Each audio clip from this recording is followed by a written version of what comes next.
నది ఒడ్డున ఆ అబ్బాయి నీళ్లలో గుట్టుగా దాక్కుంటాడు. అప్పుడే ఆ ఇద్దరు మనుషులు అతన్ని వెతుకుతూ అక్కడికి వస్తారు. కాని ఆ అబ్బాయి ఎక్కడా కనిపించడు. నిజానికి ఆ అబ్బాయి తన గ్రామంలోని ఒక జమీందారు దగ్గర 20 లక్షల రూపాయలు అప్పుగా తీసుకుని జూదమాడాడు.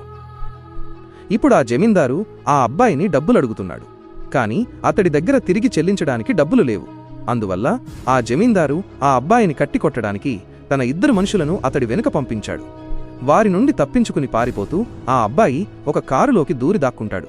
అప్పుడు కారు యజమాని, అరే నువ్వెవరు? నా కారులో ఏం చేస్తున్నావు అని అడుగుతాడు. అందుకు ఆ అబ్బాయి, సార్ దయచేసి నన్ను కాపాడండి, లేకపోతే ఆ పోలీసులు నన్ను బతకనివ్వరు అని అంటాడు. అప్పుడే ఆ ఇద్దరు వ్యక్తులు పరుగెత్తుకుంటూ అక్కడికి వచ్చి, అరే భాయ్, ఒంటి నిండా మట్టితో ఉన్న ఒక అబ్బాయి ఇటువైపు పారిపోవడం చూశావా అని అడుగుతారు. కాని అతను అబద్ధం చెబుతాడు. లేదు భాయ్, నేను అటువంటి వ్యక్తిని ఇక్కడ పారిపోవడం చూడలేదు. అప్పుడు పోలీసులు, నీ కారులో ఎవరున్నారు అని అడుగుతారు. అతను మళ్లీ అబద్ధం చెబుతాడు, నా కారులో ఎవరూ లేరు. అప్పుడు వాళ్ళు, కారులో ఎవరూ లేనప్పుడు నువ్వు ఎవరితో మాట్లాడుతున్నావు అని అడుగుతారు.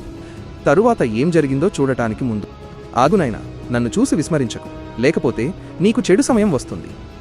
ఒక్కసారి కామెంట్లలో హర్ హర్ మహాదేవ్ అని రాసి వీడియోకి ఒక లైక్ చేసి ఛానల్ను సబ్స్క్రైబ్ చేయి.